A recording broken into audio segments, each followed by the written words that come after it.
the Johnson's Wax Program with Fibber, McGee, and Molly.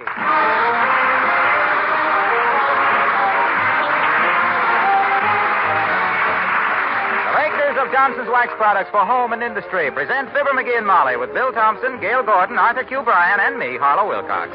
The script is by Don Quinn and Phil Leslie. Music by the King's Men and Billy Mills Orchestra.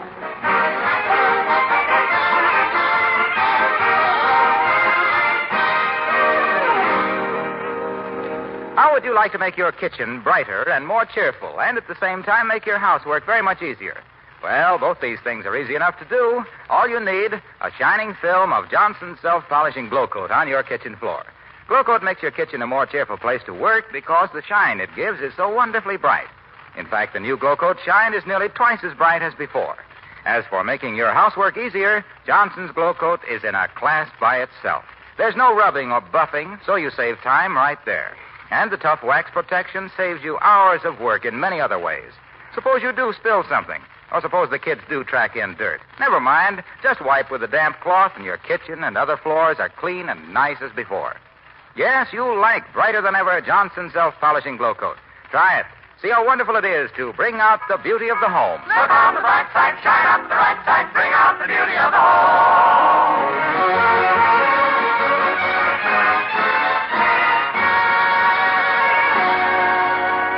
Did you ever see those ads offering to sell you flintlock muskets from the Revolutionary War, or cavalry sabers from the Civil War, or Gatling guns from the Spanish-American War, or machine gun tripods from World War I? Well, if you think they had stuff left over from those wars, you should see the stuff they've got now. Step into the Army and Navy Surplus store at 14th and Oak Streets, Wistful Vista, with Fibber, McGee, and Molly.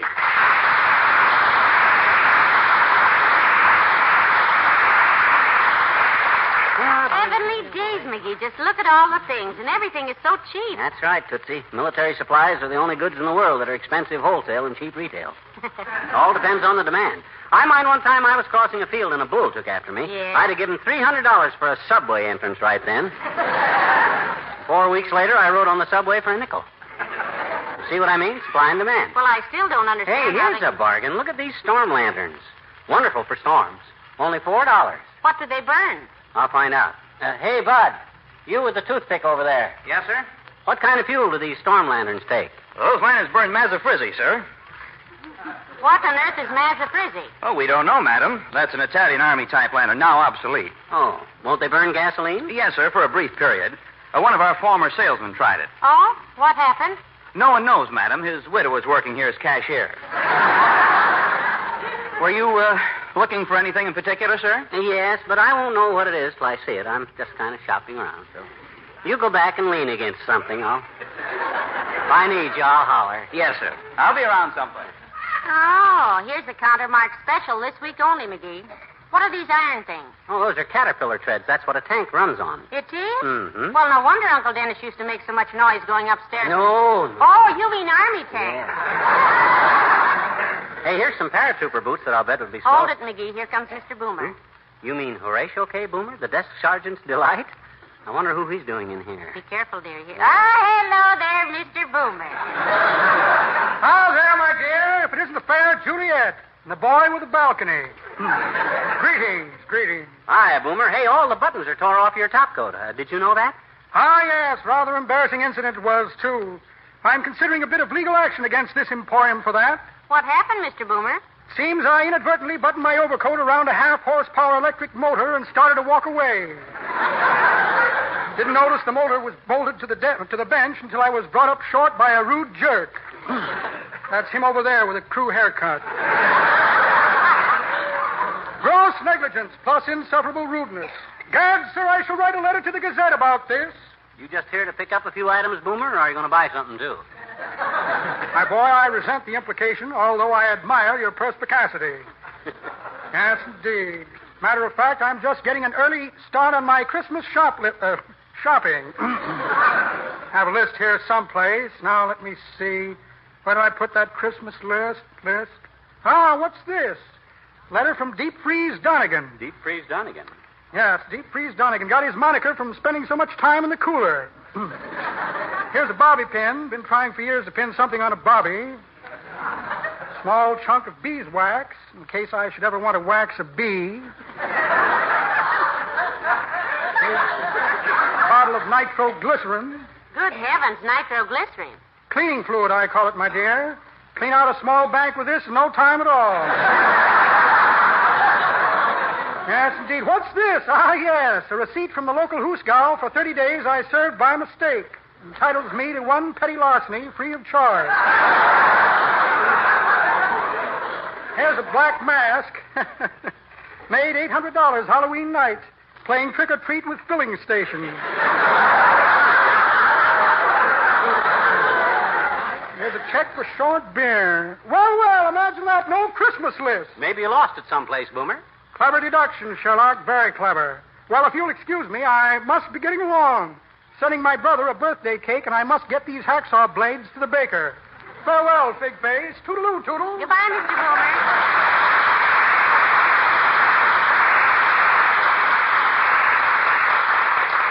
Now, look, dearie, I have to run across the street to the Bonton before we go home. Why don't you come with me? No, you go ahead, kiddo. Meet me at the car. I want to look around here some more. All right, but don't you go buying anything foolish now. Remember, we don't really need 3,000 feet of steel cable. Or a demountable Quonset hut. Yeah. Pretty as they are. Don't you worry about me, baby. I'll just confine myself to knickknacks. I don't buy anything that I can't carry in my pocket. See you at the car. All right, sweetheart. I won't be more than 15 or 20 minutes. Hey, Joe. Yeah? The guy's wife has left. Shall we nail him? Yeah. He looks like you can sell him those old torpedo tubes we have laying around here. Or maybe... But you sell the torpedo tubes yourself, boy. I'm going to make myself a $5 bonus. Like the boss said. You mean? Yeah. Them 16-man life rafts. We haven't sold one since... Ah, there, mister. Made up your mind? Found anything you like? How about some nice hunting equipment? Hunting? What do you got for a guy that likes to hunt, Bud? Mister, I'm glad you asked me that question. I'm quite a hunter myself. Well, now we're getting someplace. What have you got for duck hunting, Bud? You a duck hunter? Well, no. I go more after pigeons. But, if you're a duck hunter, brother, I've got just the thing for you. Now, nothing big now. If it's too big to put in my pocket, you're just wasting your time, because I promised my...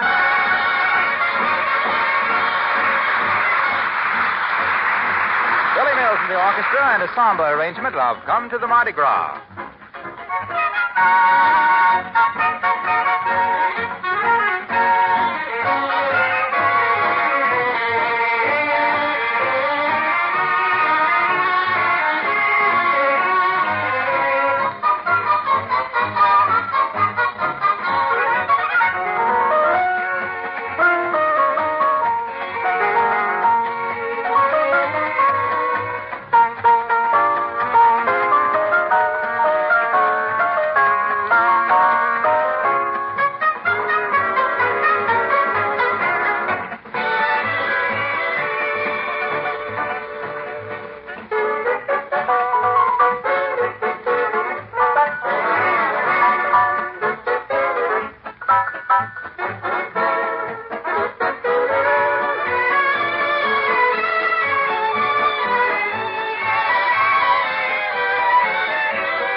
Open the door, will you, Tootsie? While I lug this thing in the house. Darling, now you haven't told me what it is. No, it's going to be a surprise. Watch it. I'm going to drop it. Heavenly days, McGee. Will you tell me what it is? Sure. Wait till I take the paper off it. There you are. And only $18.65. I have one question. What is it? Yes. Huh? That's the question. What is it? What is it? My goodness, woman. You mean to stand there with your beautiful white forehead wrinkled up like a taxicab fender in Times Square? And tell me you don't know a 16-man life raft when you see one? Oh, you'll pardon me if I sit down. Huh? I'm a little overwhelmed by the pure ecstasy, the joy of this occasion. A lifeboat. Oh, gee. I'm glad you like it, kiddo. Main reason I bought it is so you could go duck hunting with me and Doc Gamble. Never been room in the boat for you before. Now, let's open her out and see what size she is, huh? In here, why, it won't even fit in our living room. Oh, sure it will, I think. Now, let me see. Move that little table against the wall, baby. Yeah. Shall I take the floor lamps out and bury them in the backyard? No, we got plenty of room now. How do you inflate it? Huh? With the pump you have in the car, it'll take until August of 1967. That's the beauty part of it, Snooky. It inflates itself. Yeah? You see this little cylinder attached to the side here? Yeah. That's full of carbon. It's full of gas. See? All you got to do is turn this gadget here. Well, let's see now. The guy told me to turn it to the wrist. Oh! Hey! What's it doing? Oh! Hey! Run for your life. It's filling the room. Oh, look at my man. Oh! What are you doing? Oh!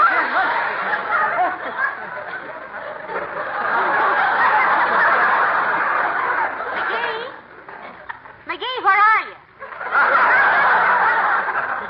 Under the piano. Where are you? Sitting in the boat. I'll never know how I got here. Sure don't leave much room to move around in here, does it? Oh, but boy, ain't that a beauty. It's very handsome, I'm sure, dear. Yeah. You know what? Huh? We ought to ask House and Garden to take a picture of this room. Yeah, that might be a very. Can't you just read the caption? Yeah? The interesting living room of the Fibber McGee's is predominantly nautical. Huh? The center of attraction is a 16-man life raft, finished in chartreuse, rubber, and filthy canvas. It strikes a new note in interior decorations, combining the charm of old Cape Cod and the more modern atmosphere of the Brooklyn Navy Yard. Gee, I had planned to use it for duck hunting, but if you really think it looks good in here... No. Heavenly days. Get it out. Huh? I'm expecting some ladies in for tea at 4:30 now. Oh, my goodness. I hope this isn't them. Come in. Oh, hi, Doc. Hello, Dr. Gamble. Well, say something, you big droop. Don't just stand there with your eyeballs sticking out like the last two shots on a pinball machine. Give the man a chance, McGee. Maybe he isn't used to calling on people who keep life rafts in their living room. A life raft, huh? Yeah? Well, that's quite a relief. I was afraid for a minute the little boy Blow's bubble gum had gotten out of control. Won't you come in, Doctor? How? Climb over it, you lazy liniment gripper. Move over, Molly. Let Doc in over the starboard gunwale. No, thanks. I'll just stand here in the doorway with one hand on the knob. One question, Jughead. How did you get that thing in here? You didn't slip that slab-sided sloop through the window. No, it's self-inflating, Doc. I didn't really intend to blow it up in here, but I guess I must have jiggled the valve, and the first thing we knew, it was flopping around the room like a dying walrus. Yeah. With company coming at 4:30, too. Come on, McGee. Maybe the doctor will help you get it out of here. Well, that's easy. Just deflate it and drag it out. That brings up a rather interesting point, folks. I don't know how to deflate it. Well, I'd like to stay and watch you get out of this one, Fumble-Thumb. But I've got to be at the armory in 15 minutes. The armory, Doctor? Oh, this is Armistice Day, isn't it? Yes, and I'm National Guard surgeon. Oh, that's right. Too bad you're a little too antique for the National Guard, McGee. Huh? A little soldierly exercise and a little less bread might work some of that shortening off Mammy's little baby. Look who's talking. You carry enough lard yourself to French fry Fink's mules.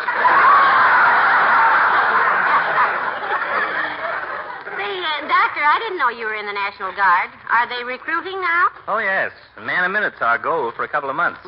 So if you know any young men who want to learn some new skills and make some extra income while working at their regular job, send them to the National Guard.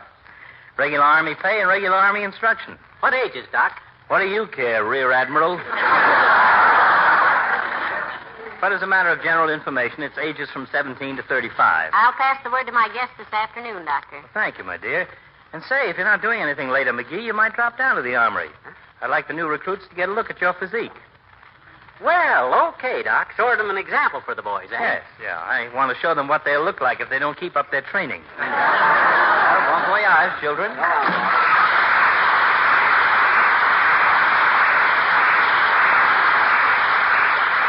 Come on, McGee. We got to get this thing out of here so I can put the room back together again. Yeah, maybe I can drag it in the dining room and work on it in there. Oh, my gosh, this thing weighs a ton. I can't even budge it. Well, try standing on the outside of it. You're standing in the boat. Huh? Oh, well, even so, I don't think I could Hello, ever... folks. My name's Wilcox, and Hey, that's quite a boat you've got there, pal. Yeah, hey, do you know anything about life rafts, Junior? Just enough to stay away from them. What makes that other end so much higher? The piano is under that. Hey, by the way, Omaha. Yeah? Look, I've been wanting to ask you something about that radio show you do on Saturdays. Mm-hmm. You know, where you get $4 million in a box of does if you let him scorch you in the face with a fire hose and run over you with a streetcar. Oh, you mean Ralph Edwards or Consequences? Yeah, that's it. What about it, pal? Tell me something. Who is Miss Hush? McGee, now you have no right to ask him. Besides, I don't know, pal. Honestly. Only 2 people know for sure, and I'm not one of them. Come on, Junie, now. Don't get cagey with me, boy. One guess and you tell me if I'm right or wrong, huh? Is it John's other wife? She's got a second for Santa Claus. Don't be silly, McGee. Huh? In the first place, Mr. Wilcox doesn't know, and besides, it's Miss Hush. Look, pal, they wouldn't dare tell me who it is before the contest is over. You know how gabby I am. Mm-hmm. Well, I just thought I'd try, Omaha. I'm sorry now. Hey, you sure you don't know how to collapse one of these life rafts? I don't know a darn thing about them, really. Except for my suggestion to the War Department years ago. What did you suggest to the War Department, Mr. Wilcox? Well, I suggested that they put a small container of Johnson's wax in every life raft, along with the water and food and emergency stuff. What for? Well, my idea was that all over the world, these rafts would carry Johnson's wax to the farthest corners of the globe. Yeah, but... Because why? Because Johnson's wax is the very symbol of civilization. Yeah, but what... Johnson's wax stands for cleanliness and hospitality and labor saving. Yeah, but... I just thought that Johnson's wax was so thoroughly American and represented such a fine way of life that it should be sent every place. Oh, I'm afraid that idea is not basically sound, Mr. Wilcox. But you see what I mean? Johnson's wax is so connected with home and family and good living. The way it protects and beautifies your possessions. Yeah, but... Floors, furniture, woodwork, enameled things, windowsills, and gives a shield of protection to which dust and dirt can't cling. And besides that... Yeah, we heard you say that, Waxy. We heard that. But that don't help me get this dad-ratted rubber schooner out of here. What would you suggest? Pal, you've got me. I either got to deflate this thing or chop the floor out and take it out through the basement. That's quite a problem, all right. Hey, I got it. Yes? Yes? Look, here's a terrific idea. Build another floor on the top of the raft. Oh. Nobody will ever know it's here. Oh. It'll make a very low ceiling, of course, but otherwise I think it'll... Waxy. Yeah? Go home. Okay, goodbye, Molly. Bye, Mr. Wilcox.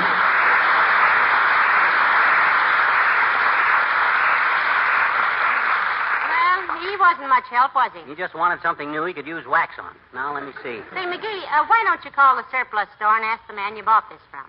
Ask him how to deflate it. I can't. It's Armistice Day. The store closed at noon. You mean I've got to have... Oh, dear. Come in. Hello there, kids. How's every little... Well, looks like my old trouble is back.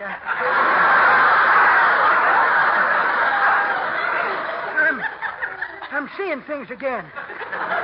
Hey, Johnny, you there? Why, sure, I'm here, old-timer. You there, daughter? You're looking right at me, Mr. Oldtimer. Well, that's mighty welcome news, kids. When I come in the door, I'd have sworn I seen you both sitting in a life raft. A life raft? In our living room? Yeah. Big, long, ugly thing, big enough for 16 men. Sure, give me a start. What are you sitting on, kid?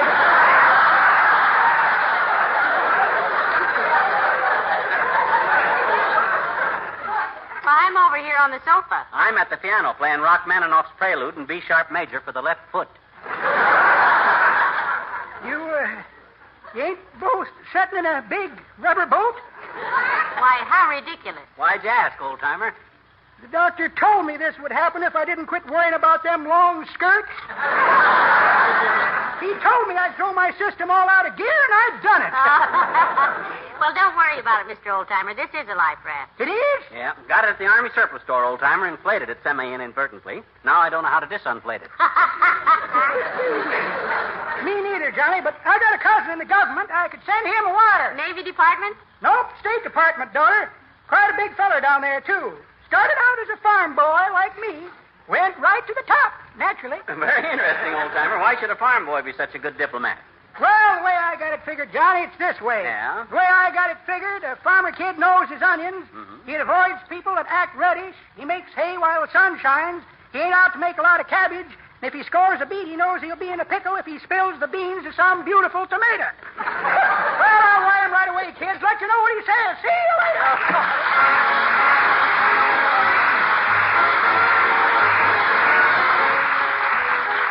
The King's Men and Save the Bones for Henry Jones. Henry Jones makes no bones about his peculiarity. He's peculiar. To be sure, he's an epicure to an extraordinary degree. He eats corn cobs, bottle caps, oyster shells, tea bags. Here's a man you ought to see. So tonight we'll have a supper and eat some food that's rare. Then up at the head of the table, we'll place Brother Henry's chair.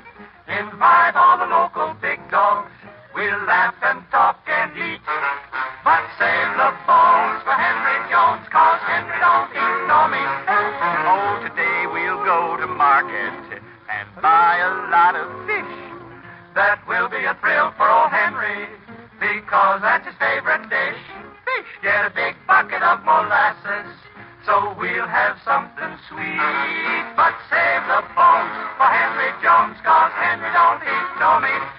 Now, Henry was never a drinking man. He rarely takes a nip, And he don't use no serviette, 'cause the things he eats don't drip. Bloop, bleep, bloop. One day we had a banquet. It really was a bake. We started it off with some short ribs and all finished up with cake.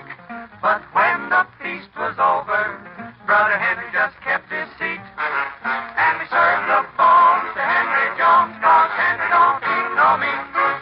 He's a handy man to have about. You never have to throw anything out. Just save the bones for Henry, 'cause Henry don't eat no meat. Not a bite.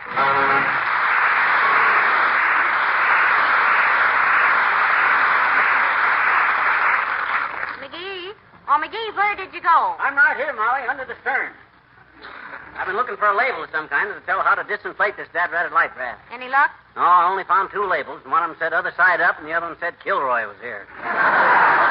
No help to me. Well, now something must be done, dearie. I'm not going to ask my guest to come. Oh, if that's my ladies for tea, sweetheart, you'll have to help them up the gangplank. Okay, kiddo. Come aboard. Oh, it's just Mr. Williams, the weatherman, McGee. Hello, Mr. Williams. Good day, Mrs. McGee. Up till now. Hello, Mr. McGee. Hi, Foggy, old man. I'd ask you into the living room, but we've been invaded by a life raft. Take a look. Well, isn't that interesting? Uh-huh. Going rowing in your living room, are you? Or are you?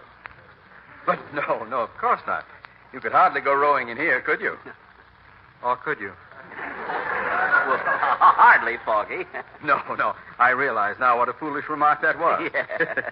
You couldn't possibly row that big boat in here. No. You haven't any oars. Or have you? No, the whole thing was a mistake, Mr. Williams. It got inflated by accident, and we can't figure out how to collapse it again. You got any Foggy ideas? You got any ideas, Foggy? Well, I'm afraid I'm very little help in such matters, Mr. McGee.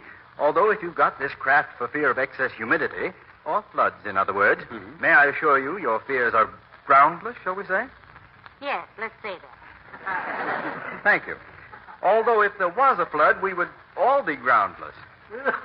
Or would we? Yes. Well, what I dropped in for, and I don't want to impose, Mr. McGee, but, well, I wondered if I could borrow my pliers back for a while this afternoon. If you're not using them, of course. Oh, sure, Foggy. It's okay. Don't be ashamed to bring them back, though. And look, don't feel shy about asking to borrow things. You're perfectly welcome to anything I got of yours. Anytime I ain't using it. Well, I appreciate it, Mr. McGee, really. It's so pleasant to live next door to a man who is so reminiscent of another neighbor I used to have. Is that so, Mr. Williams? Who was that? His name, as I remember it, and I do remember it, because he was also a chronic borrower of tools like Mr. McGee, only more conservative, was Elmer Larson. Elmer Larson. Don't believe I know him, Foggy. Probably not. But he's in the city directory. You'll find him listed under Larson E. Well, I must get home and feed my groundhog. Good day. Probably.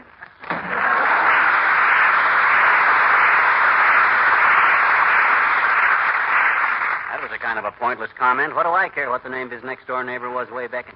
Hey, larceny. Why, that insulting... Hey, Williams, come back here. Hey, Williams. Hey, Williams. Hey. Oh, no.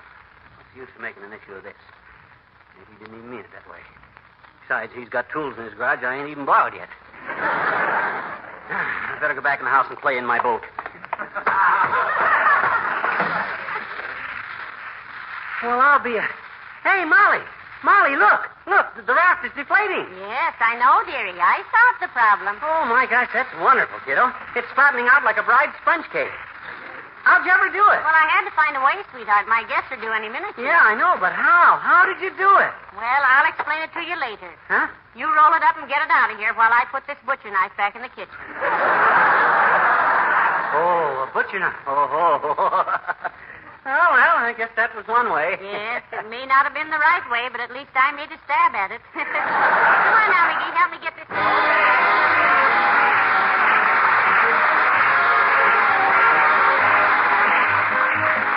I guess I don't need to tell you that the easy way to have a really bright kitchen floor is to use Johnson's self-polishing Glow Coat. You and all your friends are familiar with this old family favorite. Glow Coat is far and away the most popular floor polish.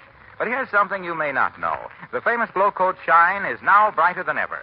Without rubbing or buffing, Johnson's Glow Coat now gives your kitchen floor nearly twice as much shine as before. Colors come gay and bright. The pattern stands out clear and fresh. And listen to this. The same shining coat of wax that makes your floor so beautiful saves you hours of housework. Dirt and spilled things wipe up just like that. Why, Johnson's Glow Coat even saves you money because it keeps your linoleum good-looking many years longer. Try it and see. Johnson's self-polishing Glow Coat. There's nothing else like it to bring out the beauty of the home. Look on the bright side, shine up the right side, bring out the beauty of the home.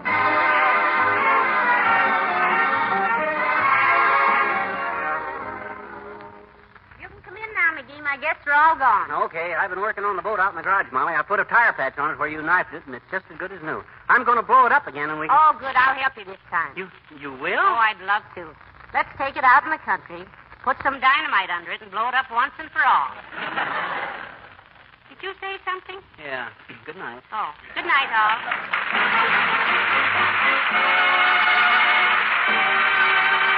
This is Harlow Wilcox, speaking for the makers of Johnson's Wax Products for Home and Industry, inviting you to be with us again next Tuesday night. Good night.